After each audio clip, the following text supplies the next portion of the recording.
ঐশ্বর্য রায় বচ্চন ও অভিষেক বচ্চনের ডিভোর্সের গুঞ্জন দিন দিন বেড়েই চলেছে, যা সোশ্যাল মিডিয়ায় রীতিমতো ভাইরাল।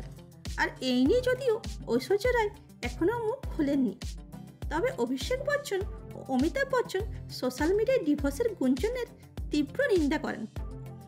অমিতাভ বচ্চন জানিয়েছেন যে অভিষেক ও ঐশ্বর্যের ডিভোর্সের গুঞ্জনকে সোশ্যাল মিডিয়ায় বড়সড় করে দেখানো হয়েছে, আর তা দেখে পাবলিক নিজেদের ইচ্ছে মতো কমেন্ট করছেন।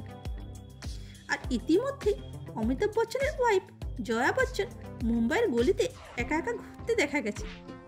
যদিও তিনি পাপাজিতদের না দেখলেও পাপাজিতরা তাকে ঠিকই স্পট করেছেন। যদিও জয়া বচ্চন প্রথম থেকেই পাপাজিতদের খুব একটা পছন্দ করেন না। এরকমই অ্যামাজিং ভিডিও পেতে চ্যানেলটিকে লাইক, শেয়ার ও সাবস্ক্রাইব করুন। আর ফেসবুক, ইনস্টা থেকে দেখে থাকলে চ্যানেলটিকে ফলো করুন। Thanks for watching.